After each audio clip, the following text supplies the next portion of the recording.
Imagine a $900 trillion world of wealth, and Bitcoin is just a speck.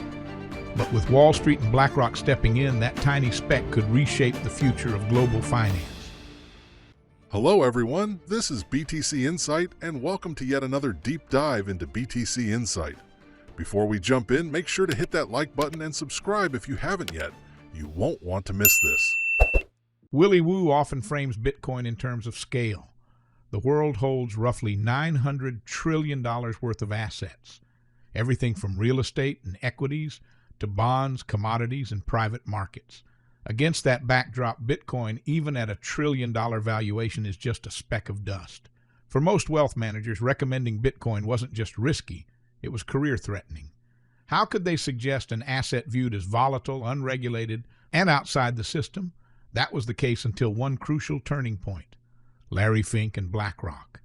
When the world's largest asset manager opened the door to Bitcoin ETFs, the Overton window shifted.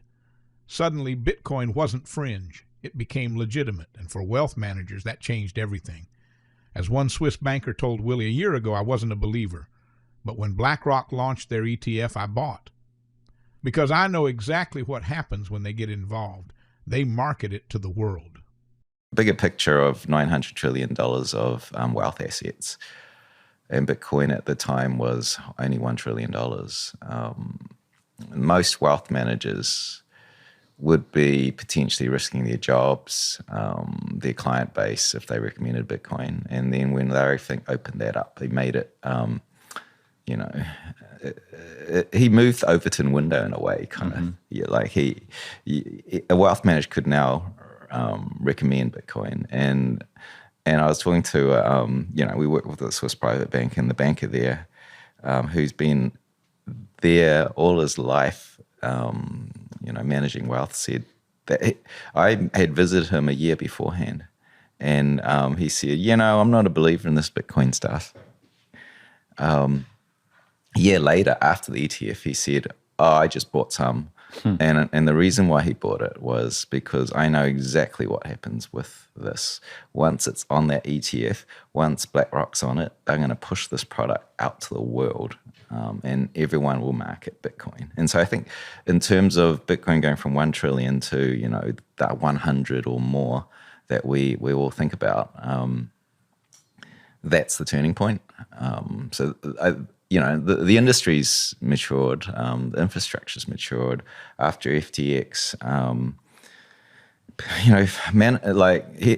Exchanges always wanted to hold the coins. Now it's even Binance is now offering custody solutions where the coins are held in a tri-party manner. It's not on the exchange and it's mirrored in. And so that's much more institutional.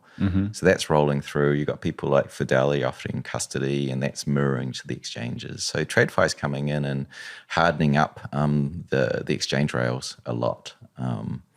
And obviously, it's not my warehouse, but you just see how the new administration has just unlocked everything. Yeah. Everything can move forward. Bitcoin can be considered when taking out a real estate. Majority of Bitcoin that's flowing is naked on the network. It's not wrapped up in, equity wrappers.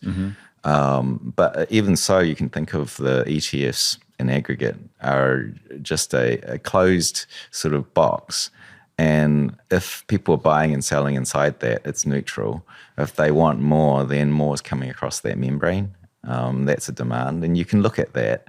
But we have something better, we have a UTXO set, and you can look at every single coin that's moving across the network. So you're not limited to looking at the small black box that's run on Wall Street. You're looking at the entire network. Just because someone's buying, or the family offices are buying inside these ETFs instruments, we could have Asian whales dumping by the tens of thousands and doesn't tell you much, right? Usually Asia's more sophisticated in the trade, historically. Asia has more capital. I think it's roughly, as an estimate, Asia equals Europe plus America combined in terms of liquidity. Really? Movements. Yeah. Yeah, I haven't looked at mempool for a long time. And the thing is, we have, I haven't looked into the mempool to go why. But you must be seeing less activity on chain though. I'm seeing, I'm not tracking the stuff that's irrelevant to me. Okay. Right? The relevant things to me are wallets, right? Or the activity of the wallet. So I'm only now tracking liquidity flows. So I don't care if it's like 500 wallets instead of, 50,000 it used to be. I'm looking at how much capital. The capital is what moves it, and that's getting bigger and bigger and bigger. So that gives you an idea of what's happening. Maybe we're moving to layer 2s. You might call an ETF layer 2. But ultimately, most people are finding use in not using the main chain, apart from a clearing chain, I guess, between all of these other layers. ETFs being one, I would say. In Bitcoin's early years, analysts loved tracking wallet addresses and transaction counts as signs of adoption. But Willy says that data is no longer as relevant. What matters now isn't the number of wallets, it's the amount of capital moving through them. Every cycle, Bitcoin's price climbs higher. That means 10x to 100x more capital is required to move the needle. Retail, while important, no longer shifts markets in the same way.